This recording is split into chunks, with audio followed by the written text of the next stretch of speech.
All right, welcome to the Explainer. Today we're digging into the Demon Slayer Infinity Castle arc, and let me tell you, it is so much more than just another big flashy fight.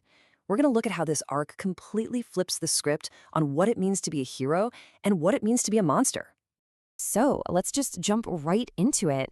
This quote from Alara Viridian, it absolutely nails why this arc is so powerful.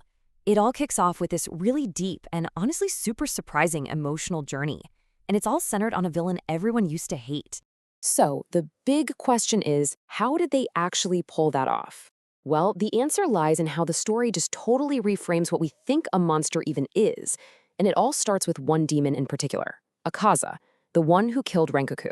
So yeah, instead of just giving us another big fight, this arc does something different. It kind of holds up a mirror to this monster's soul and forces us, you and me, to look past the fangs and the violence and see the broken person he used to be.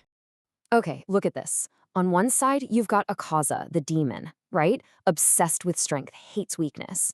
But on the other side, you've got Hakuji, the man he was. And this is the genius part. Every single one of his demonic traits is just a twisted, broken reflection of his human tragedy.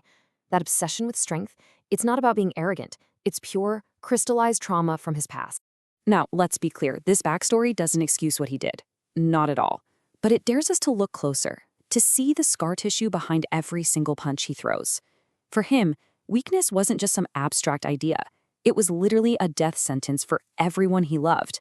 And it all leads to his final act, where he doesn't die in some glorious battle. No, he chooses to end it himself, because he finally sees the cowardice in his own violence.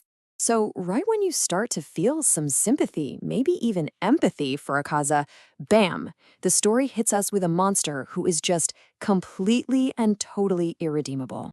Yeah, this is where the writing gets really smart. If Akaza is a monster made by tragedy, then Kokushibo, he's a monster made from pure, cold, ruthless ambition. We're talking about upper rank 1, the top of the food chain, second only to Muzan himself. I mean, this quote really says it all, doesn't it?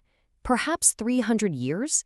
He is so incredibly powerful that the very idea of a worthy opponent is a memory from centuries ago.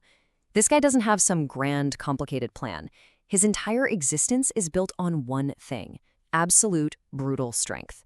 He's the apex predator, and you better believe he makes sure everyone knows it. And that's the whole point, right? This contrast is what makes it so brilliant. With Akaza, the fight is internal. It's the man versus the demon inside him. But with Kokushibo, it's all external. It's about staying on top, no matter what. It's this contrast that shows us that in the Infinity Castle, monster isn't just one thing. It's complicated. Okay, so let's zoom out a bit and look at the bigger picture.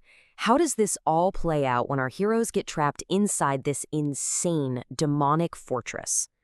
So the first movie of the trilogy is going to adapt a huge chunk of the manga, and it focuses on 3 really critical showdowns. First, you've got Tanjiro and Gyu clashing with Akaza, and it's a total battle of ideals.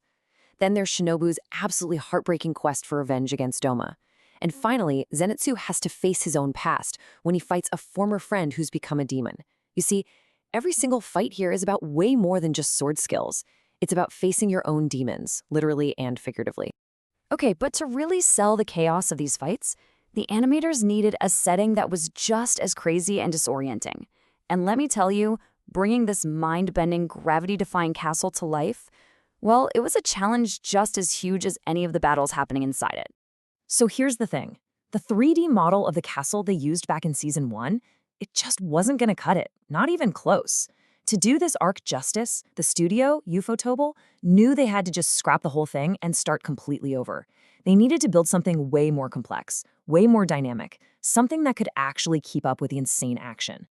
And this led to a pretty massive problem. When they first ran the numbers on how long it would take to render the new 3D CG for just one of the films, any guesses what the estimate was? 3 years and 6 months. Yeah. You heard that right. Just to render the animation. Obviously, that was completely out of the question. It forced the studio to get creative and innovate on a massive, massive scale, and they had to do it fast. So how did they solve it? They basically went into what they called all-out focus mode. We're talking a total overhaul. They threw as much high-speed hardware at it as they could. They tweaked the server room just to handle the heat. Modelers worked around the clock to make the 3D models lighter without losing detail. And they moved the entire animation team to a fully digital workflow. It was a monumental effort, but they pulled it off. They made the impossible possible. And all of that incredible technical work, it wasn't just for show. It all serves a much deeper purpose: to help explore those blurry, painful lines between what it means to be human and what it means to be a monster.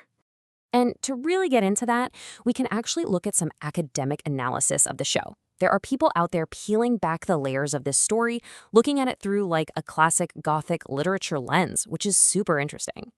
So, there's this key psychological concept called abjection. It sounds complicated, but it's really not. Put simply, it's that deep, gut-level feeling of repulsion you get for something that messes with your identity or your sense of order. You know that thing you want to just push away and get rid of? Often because deep down, it was once a part of you. And this is where it gets brilliant, because you see this working on both sides in Demon Slayer. The Demon Slayers see demons as this impurity they have to get rid of to protect their world. That's human objection. But then you have the demons, like Akaza, who are physically disgusted by their own former humanity, by that weakness they used to have. That's demon objection. It's a two-way street. What's so cool is how the story creates its own unique monsters by mashing up these powerful myths. So you get the monstrous humanoid forms from Japanese Oni folklore, which can be more complex than just pure evil. But then you mix in classic vampire traits from European legends, right? The weakness to sunlight, the blood curse. It all comes from a single source, Muzan. It's this amazing fusion that creates something that feels familiar, but also brand new and terrifying. So, when you strip it all down, the Infinity Castle arc is asking us to look beyond the incredible sword fights. It's a deep dive into how monsters are really made. It suggests they aren't just born evil, they're often created when society pushes people to the margins. And that leaves us with a pretty heavy question to think about in our own world, doesn't it? Who are the monsters that we create?